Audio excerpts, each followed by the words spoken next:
Good morning. I think it's time for a flower tour. All right. So first off, we have the daisies.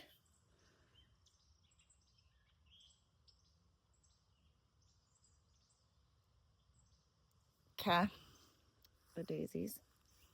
And then we have,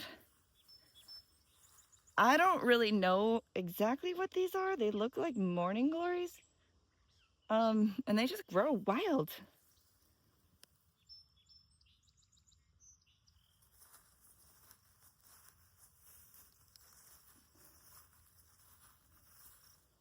Cool, huh? Okay.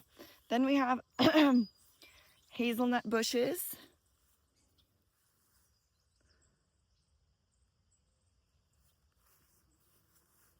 And then they're hanging out with this is yarrow, which can stop bleeding.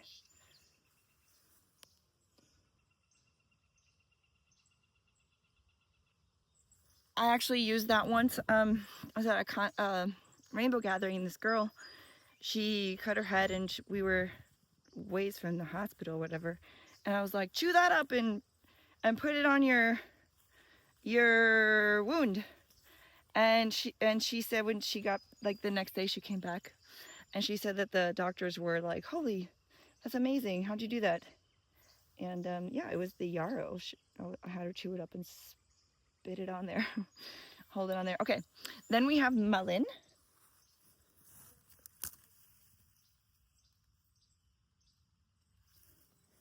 And a lot of you probably know this, but mullein is really good for your lungs.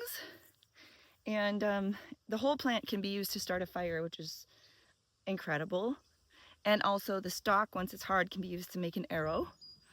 But mullein is like a super healer for your lungs, which is fantastic, you know, because it's sometimes very hard to breathe.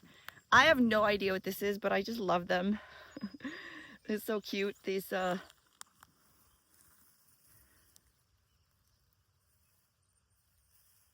it's like a dandelion on steroids or something. I don't know how it works. And then here we have, I planted this, but this is a motherwort.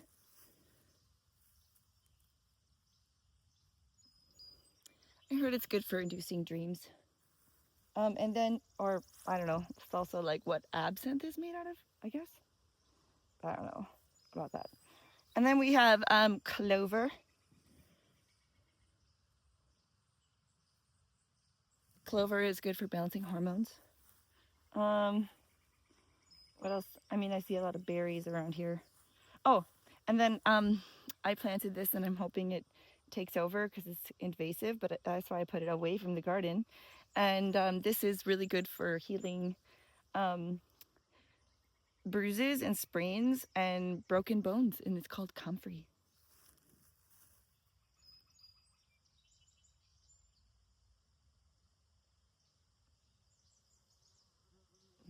And the pollinators love that. So you can make a poultice out of that and like put it on your broken bones. Trying to see what else that. I mean, I've planted elderberry bushes, which are doing well, and I got those from cuttings, which is like free. So yeah, you don't need money for that. Just get one elderberry bush and make it grow, and then make copies. I don't see any flowers that I try to like just mow a little bit in my field because I want it to stay natural. Looks like we have some little black-eyed Susans that are trying to pop out. Eee! And it's just so amazing, like how well these things do in like dry soil. Oh, I know what we can go see. Also very exciting and invasive, but like according to who? I mean, I don't know, like where are they? Oh, there's more of these moonflower things. Or ooh, so much beauty. Okay, what else? Oh, we have, I mean, there's a lot of blackberries around here, which is really exciting. There's a willow tree right there. And of course, willow has salicylic acid in it, which is really good for, that you can make, it's a painkiller. And also a hormone, so you can use the willow to help grow your elderberry bushes. And oh man, it looks like they kind of got their butts kicked with rain or something, but wild roses.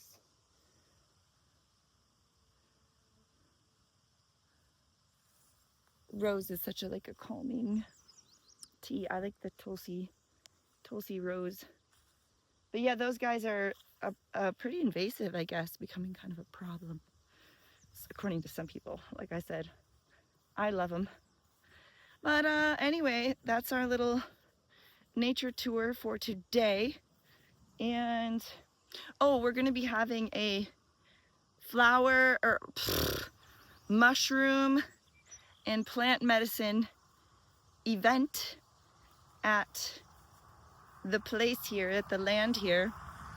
So if you want to come and learn more about how to make some medicines or deodorant, or learn other skills, foraging, we're going to be doing that, also playing music around a fire, doing some storytelling and healing talks, and just getting together. We have a community garden over here, which is also very lovely. Anyway, y'all, looks like we're gonna get some rain. Oh, I'm gonna show you one of my other favorite plants that is really wonderful to work with. And it is free food, and it's got more nutrients than spinach. So here we have, and you've seen this everywhere, it's called plantain, however you want to say it.